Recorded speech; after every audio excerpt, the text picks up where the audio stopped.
आम्ही जनावर नाही, आम्ही माणसं आहोत. आणि हा चहा नाही शिकलाय. थोडा राहिला तर माणूस याच्यावरून चालत जातो आणि जास्त झाला तर माणूस याच्यापासून स्वतःला वाचवत जातो. लक्षात घ्या. इथं तुकडोजी महाराज म्हणतात रस्ते सर्व घाणीने भरले, आजूबाजू डबके साचले, एकही काम ना होय, इथल्या सरपंच ग्रामसेवका होऊ नये. त्या गावाच्या वावराच्या रस्त्यात आणि गावाच्या रस्त्यात काहीच फरक नाही राहिला.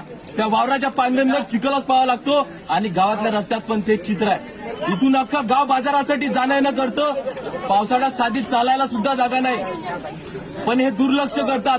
अख्ख्या अमरावती जिल्ह्यातल्या तालुक्यांच्या गावाचा अंदाज लावला तर या गावातल्या एवढ्या राजकारण्यांची संख्या कुठंच नाही, पण ते दुर्लक्ष करतात. इथं तुकडोजी महाराज म्हणतात जेव्हा राजकारणी होते आडशे तेव्हा उपभोगाची वाडे खुशी, त्याच उपभोगाची वाडे खुशी तेव्हाच अंतर पडे कार्याशी गाव सेवेच्या. इकडं सरकार म्हणतं आमच्याकडे पैसा नाही. बरं बाबा, तुमच्याकडे पैसा नाही. खासदार, विधानसभेचे आमदार, सरपंच यांचे भत्ते वाढवण्यासाठी तुमच्याकडे पैसा येतो. तुमच्याकडे पैसा नसता तर यांचे भत्ते वाढवले नसते.